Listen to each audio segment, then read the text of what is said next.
Hello everyone, here are the notes of Soma clonal variations. देखिए, सबसे पहले this is an introduction part. The terminally differentiated cells. देखिए, जो भी plants के टर्मिनली डिफ्रेंशिएटेड सेल्स हैं जिन्हें पर्टिकुलर फंक्शन असाइन रहता है, जैसे कि पिट सेल्स हो गए, कॉर्टिकल सेल्स हो गए, उनमें बहुत से cytological and genetic changes present होते हैं, लेकिन वो सारे के सारे अननोटिस्ड रहते हैं और ये हमें दिखते भी नहीं है. क्यों? क्योंकि ये हमारी जर्म लाइन सेल्स क्योंकि वो जर्म लाइन सेल्स का हिस्सा नहीं होती हैं. लेकिन देखिए, जब भी हम टर्मिनली डिफ्रेंशिएटेड सेल्स की कल्चरिंग करते हैं, टिश्यू कल्चरिंग करते हैं, तो वो रीडिफ्रेंट, हमें पता है कि जो डिफ्रेंशिएटेड सेल्स हैं वो पहले रीडिफ्रेंशिएट करते हैं. रीडिफ्रेंशिएट करने के बाद वो दोबारा डिफ्रेंशिएट करते हैं और जितने भी उनके अंदर चेंजेस हैं वो अपने आप को एक्सप्रेस करते हैं. अब देखिए, अब जो वेरिएशंस हैं हमारे पास, दो तरह की वेरिएशंस हो सकती हैं. एक तो वेरिएशंस होगी जो कि जेनेटिक लेवल पे होती हैं, जिन्हें हम नॉर्मली नाम देते हैं म्यूटेशंस का, जो नेक्स्ट जनरेशन्स पे ट्रांसफ़र हो सकती हैं. On the other hand, other changes or other variations named physiological changes, developmental changes or epigenetic changes, which are stable ones and are not transmitted to progeny. ठीक है, अब दो तरह की वेरिएशंस हो गई हमारे पास. अब देखिए, सबसे पहले हम इसमें सोमा क्लोनल वेरिएशंस लाने के लिए what we do is, first of all we take the somatic cells, culture it. From the culture, plants regenerate, and in those plants we observed the genetic as well as epigenetic changes. Now these changes and these variations are known as soma clonal variations. Soma means vegetative and clone means identical copies. That means we get the identical copies of the vegetative cells, right? Now here is the method that how we produce soma clonal variations. देखिए, first of all we select an explant, either it is a leaf, root or stem.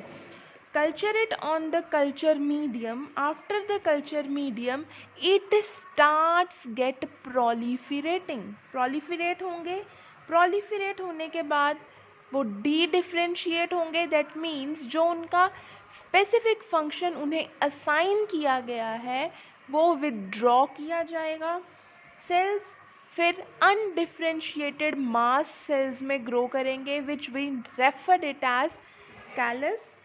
Then फिर उसके बाद हम external stimulus देके, either हम hormones का, chemicals का, किसी भी चीज़ का, लाइट का एक्सटर्नल स्टिमुलस देंगे so that the callus cells gets differentiated.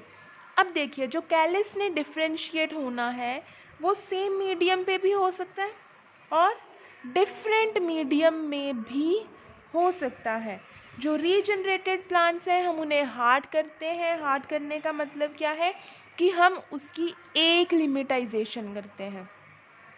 एक लिमिटाइजेशन करने का क्या मतलब है, हम उन्हें एक्सटर्नल फील्ड्स के अंदर स्लोली उन्हें डेवलप करते हैं कि वो एक्सटर्नल फील्ड्स के ऊपर जा कर के सर्वाइव कर सकें, क्योंकि हम उन्हें प्रॉपर नरिश्ड कंडीशंस से बहुत हार्श फील्ड कंडीशंस में हमें उन्हें ट्रांसफ़र करना होता है. That is why we need to harden, we need to acclimatize those regenerated plant species which we are going to be transferred onto the fields. अब देखिए, जो हमने फर्स्ट प्लांट ट्रांसफ़र किया है उन्हें हम नाम देंगे as a R naught plants. फिर उसके बाद हम वहाँ से स्क्रीनिंग करेंगे, सिलेक्शन करेंगे, मीन्स हम सिर्फ उसमें से वही प्लांट्स को सिलेक्ट करेंगे which are having desired characters, which are having desired traits and all the changes which we need, right? After the selections, we are going to again and again crossing it up to the 7th generation to make the stable traits, so that कि उनके जो traits हैं, जो उनके necessary characters हैं, वो stable रहें. ठीक है, अब देखिए, अब ये थोड़ा सा नोट्स हैं जो कि मैंने यहाँ हाईलाइट किए हैं. वो क्या है? If necessary the callus is multiplied on the proliferation medium for several cycles to enhance the degree of variation. That means if we want the higher number of variations, if we want that the mutations, the changes we get are higher, हम अगर चाहते हैं कि जो changes हम plants में देखें, observe करें, वो high हो, तो उसके लिए हम क्या करते हैं? कैलस को सेम मीडियम के ऊपर, और you can say it as proliferating medium, उसके ऊपर हम सेवरल साइकिल्स तक उसे ग्रो करवाते हैं so that it gets desired amount of variations. And देखिए, most of the recessive mutations are not visible in R0 generation. जो हमने सबसे पहले प्लांट्स को हार्डन करके फील्ड में जनरेट किया है, उनमें most of the time we do not observe the recessive mutations. That is why we have to do again and again cross multiplications to generate R1, R2, R3, R4 generation, so that all the genes gets expressed, right? अब आप देखें कि soma clonal variations have numerous advantages. The first and foremost important advantage is we can make the plants of desired stress. That how? This is the method here. For example, if we want to make a plant a salt tolerant, then what we do is, on the culture medium we apply salt stress. Then what will happen? Callus will proliferate, right? What will happen? Callus will proliferate. After the proliferation, what we observe is some of the cells of the callus will die due to this salt stress, but some will survive. And what are these cells? What are these cells? These are those which are tolerant to this salt. Then we pick these cells, culture it, and we generate a cell line. Means, what is cell line? Same type of cells, when we grow it as a monolayer, then this is known as a cell line. Similarly, we can also generate a plant for the disease resistance. Similarly, what we do, on the culture medium we add toxins and allow the callus to proliferate. After the proliferation, what we observe is some of the cells will die and some of the cells will survive. We select these surviving cells, again culture it and generate a cell line. Right. Now, अब हमारे पास आता है topic methods to assess the somaclonal variations. हमें कैसे पता चलेगा? बाहर से देख के तो देखिए हम पता लगा नहीं पाएंगे कि उसमें किसी तरह का कोई चेंजेस ऑब्जर्व हुए हैं. हमें अगर ऑब्जर्व करना हो, then what we do is we do the cytological analysis. हम साइटोलॉजिकल एनालिसिस करते हैं जिसमें कि हम न्यूक्लिक एसिड काउंट करते हैं, और दूसरी ओर हम पीसीआर कर सकते हैं यूज़ उसका न्यूक्लिक एसिड्स के नंबर्स जनरेट करने के लिए. थोड़ी बहुत हम फिनोटिपिक यानी कि आउटर मॉर्फोलॉजिकल एनालिसिस भी अप्लाई कर सकते हैं। अब देखिए सोमा क्लोनल, अब सोचने की बात ये है कि सोमा क्लोनल वेरिएशंस जो हैं वो आई कहाँ से, व्हाट इज़ इट्स ओरिजिन, है ना। तो देखिए जब भी हम इस चीज़ को हमेशा याद रखें कि जब भी हमने इन विट्रो कंडीशंस के अंदर कल्चरिंग करनी है तो always plants feel some sort of stresses like chemical stress, water stress, right, which we all studied in the micropropagation. Various number of stressful conditions are there, mostly the age and mode and rate of in vitro multiplication. These all, first one is the stressful condition, second is the age of culture, and third one is the rate of multiplication, mode of multiplication, right. Now अगर हमारे plants के अंदर या species के अंदर Soma clonal variations होती हैं तो उनसे होगा क्या क्या, ठीक है, what are the things happen due to the soma clonal variations, then there are 5 things which happen due to the soma clonal variations. First one is change in chromosome number and structure. Second one is gene mutations. Third one is amplification of DNA. हमारा जो DNA है उसका copy number, उसके chromosome number increase हो सकते हैं. हाइपोमिथाइलेशन of the DNA. देखिए अब हमें जिस तरह से पता है कि हर एक स्पीशीज़ के डीएनए की अपना मिथाइलेशन पैटर्न होता है on the basis of which the host body can recognize the DNA as a foreign DNA or as a self DNA on the basis of methylation pattern. Next is the activation of transposable element. Transposable elements means the jumping genes.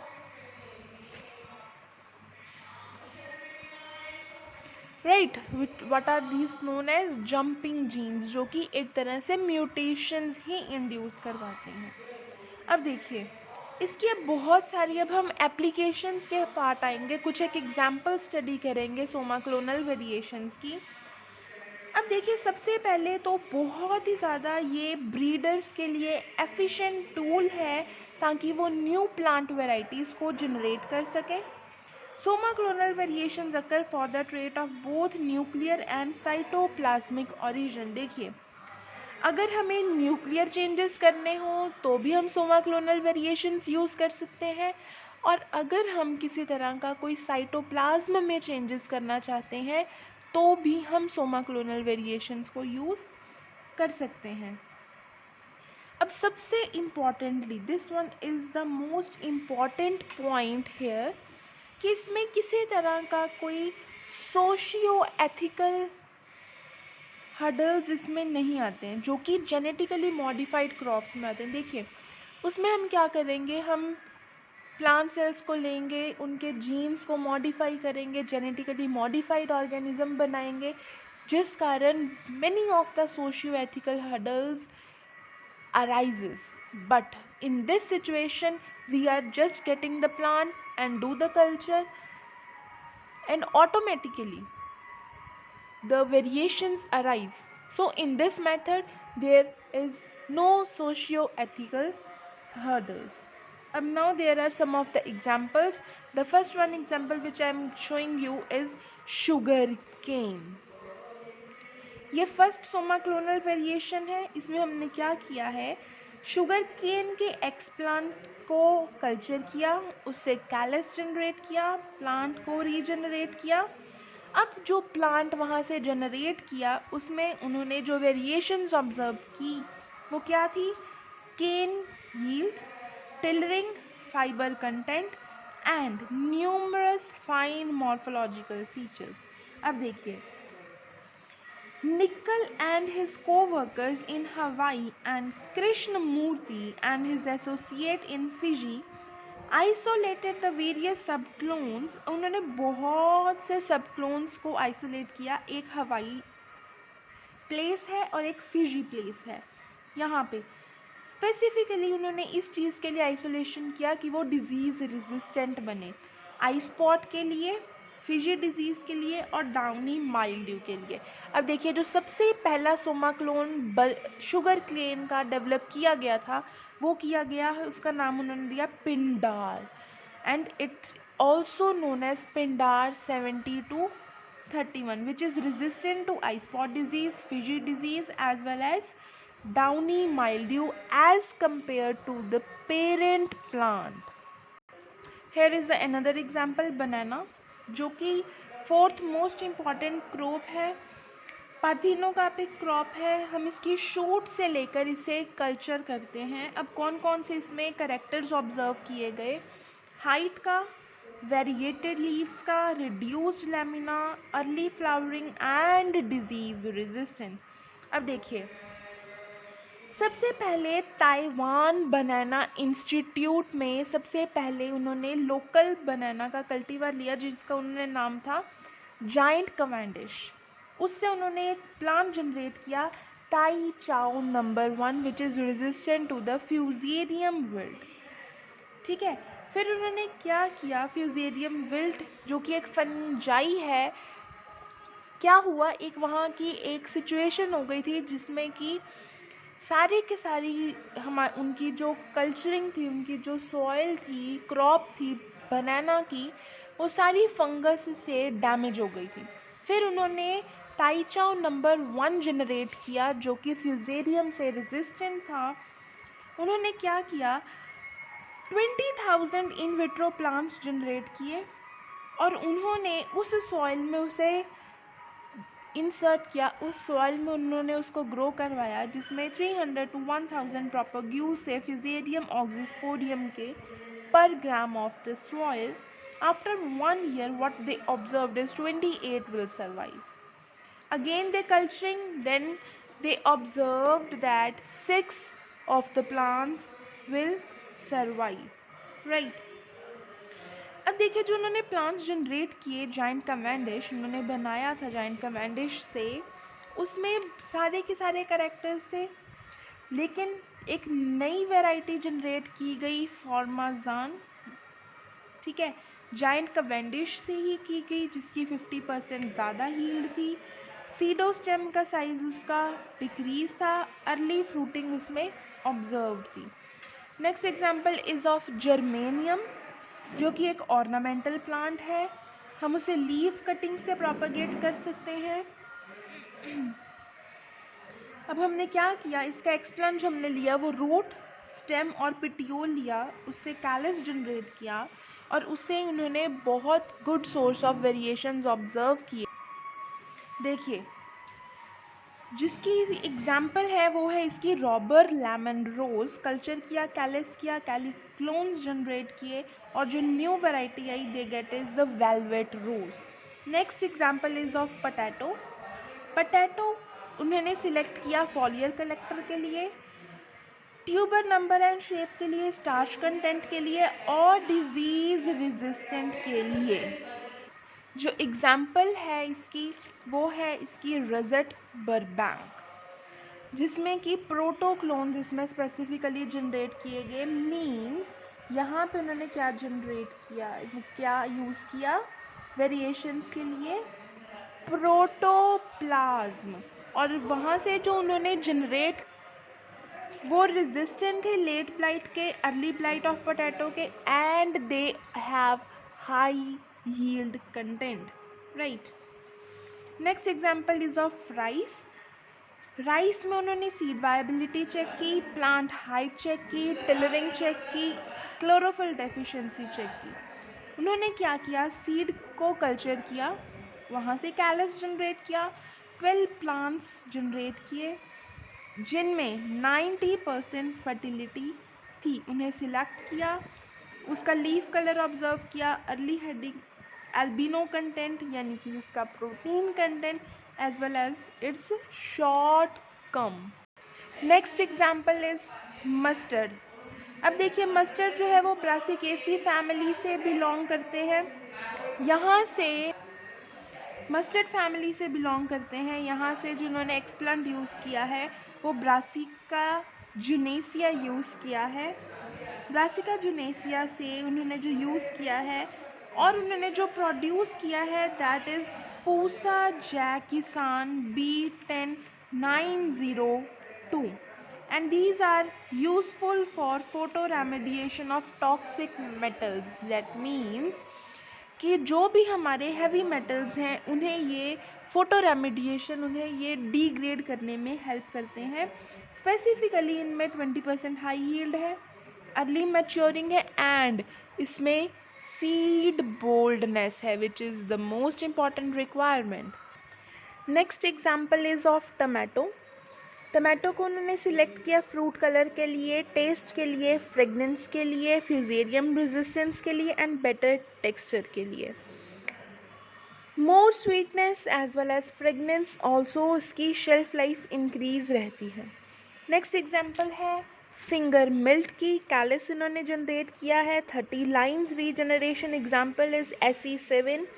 इसमें high yield है biomass, rapid and good seed germination है at low temperature, that means 15 to 20 degree Celsius, early maturing है। But in this situation the number and morphology of the chromosomes remains unaltered, means unchanged. So here the soma clonal variations is finished. I hope you like my content of soma clonal variations.